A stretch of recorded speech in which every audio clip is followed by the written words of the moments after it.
नमस्कार दोस्तों, कहिए कैसे हैं आप सब। आशा करती हूँ कि आप सब ठीक ही होंगे और स्वस्थ होंगे, मस्त होंगे। सबसे पहले सुहागन बहनों को करवा चौथ की ढेर सारी बधाई। भगवान करे सदा सुहागन रहें, सुख रहें, खुशहाली रहे उनका परिवार, उनका पति परमेश्वर, उनके बच्चे, सबके घर में खुशियाँ बनी रहें। वैसे मैं अपनी बहनों की जानकारी के लिए बता दूं कि मैं करवा चौथ का व्रत नहीं रखती हूँ। इसके लिए ज़्यादा बहुत कुछ तो जानकारी मुझे नहीं है और रीज़न क्या है वो तो मैं ही जानती हूँ क्यों मैं नहीं रहती हूँ। मेरे यहाँ भी सहता, ऐसा नहीं मेरी देवरानी रखती है व्रत और मेरे चाचा ससुर के घर में सभी लोग रखते हैं, लेकिन मैं नहीं रखती हूँ जो है।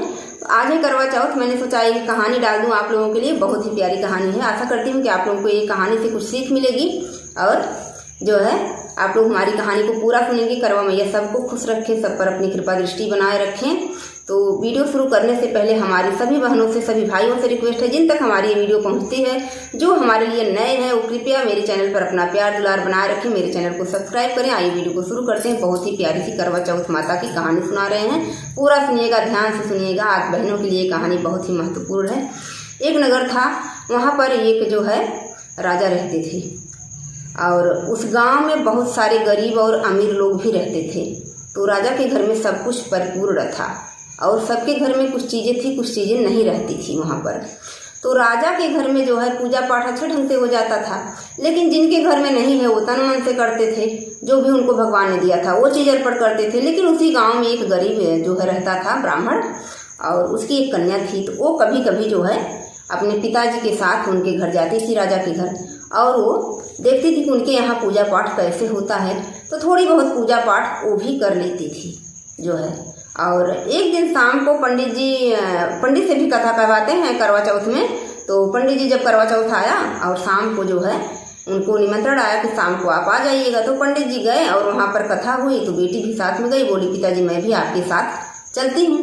तो कही ठीक है, छोटी थी, बचपन था तो लेके गए साथ में, नहीं तो बड़ी बच्चियों को तो वैसे भी आज भी और पहले भी नहीं था कि बच्चे बड़े हो जाएं या बेटी तो कहीं घुमाओ टहलाओ, ऐसा रीति नहीं था। तो फिर गई और देखी सारी चीज़ों को, सारी रस्मों को उसने देखा जो है। तो ऐसे तैसे जीवन कटता था पंडित जी का। उनके यहाँ बस सुबह लाते कमा के तो शाम को खाते, शाम को लाते तो सुबह खाते, यही ऐसे तैसे जीवन चलता था। लेकिन कुछ समय बाद जो है बेटी जब अच्छे ढंग से पूजा पाठ करने लगी, भगवान की कृपा दृष्टि हुई, तो उनको खाने पहनने में कोई कमी नहीं रह गई थी। तो एक समय की बात है जो है, उनकी माँ जो है कुछ जो है चिड़िया को, अरे क्या बोलते हैं, पालन किया हुआ था। कुछ लोग शौकीन होते हैं चिड़िया या मुर्गी या कुछ भी पालने के। तो उन्होंने दिया था बच्चा जो है, और बच्चे को उसकी माँ छौवे के नीचे ढक के गई हुई थी। और जो ढक के गई हुई थी, और तो ये जो होते हैं भोलेनाथ के सवारी, तो ये छोटी चीज़ों को ऐसे लपक के पकड़ लेते हैं, इनका ये काम रहता है। और बोली थी कि बेटी इसे खोलना नहीं, हम जा रहे हैं पिताजी के साथ, वापस आएंगे तो इनको फिर से दूध वगैरह पिलाएंगे। तो उन्होंने कहा ठीक है। उसके बाद जब चली गई तो बेटी का मन किया कि मैं जो है इसको लपक के देख लेती हूँ। जब उसने खोला तो एक सांप जो है झपटा चिड़िया को, बच्चे को खाने के लिए। उसने फटाक से उसको बंद किया और सांप का आधा शरीर कट गया, अंदर आधा बाहर हो गया। अब जो है उसके बाद उसने घबराहट में उसको कहीं इधर उधर कर दिया। फिर नेवले ने उसको जिंदा कर लिया। अब नेवले ने जिंदा कर लिया, उसने अपने मन में ठान रखा था कि आज नहीं कल जैसे इसने मुझे मेरे साथ व्यवहार किया है, उसको अपनी गलती का एहसास नहीं हुआ जो है।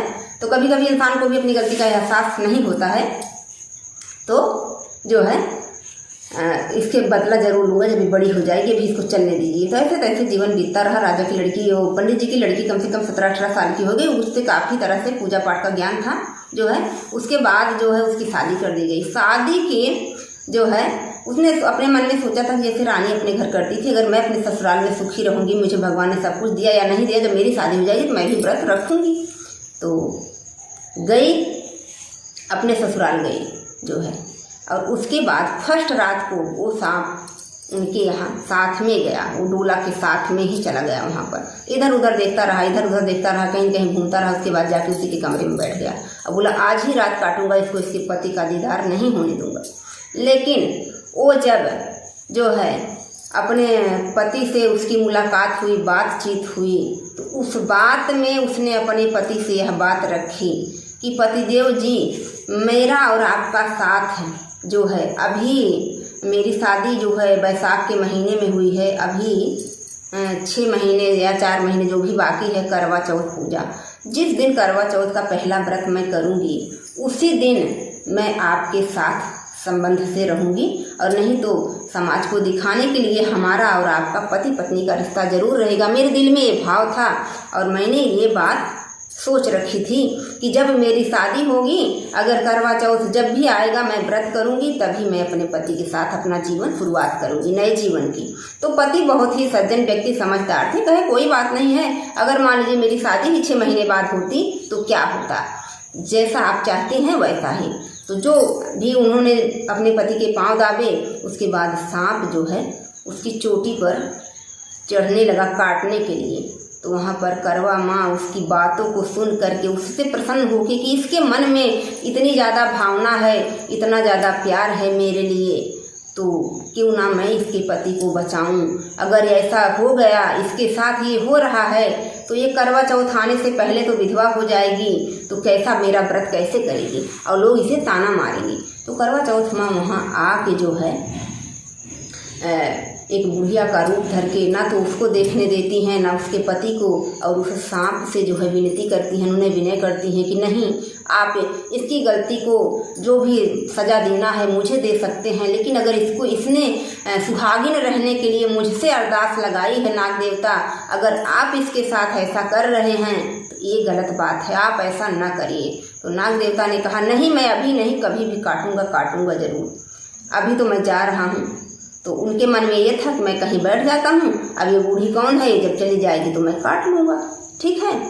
तो बूढ़ी माँ इतना कह के समझा बुझा के, उनको भरोसा था कि मैं बोल के जा रही हूँ तो मेरी भी बात रखी जाएगी, क्योंकि जीव जंतु भी समझदार होते हैं जो है। तो जब वो एक कोने जाके बैठ गया, तो पहले के ज़माने में दिया या लालटेन हुआ करते थे और घर में लाइट नहीं होती थी। तो जब पत्नी ने पति को समझा ही दिया कि मेरा जीवन तब शुरू होगा जब मैं करवा चौथ का व्रत करके आपके हाथों से व्रत तोड़ूंगी, तब हमारे और आपके जीवन की नई शुरुआत होगी।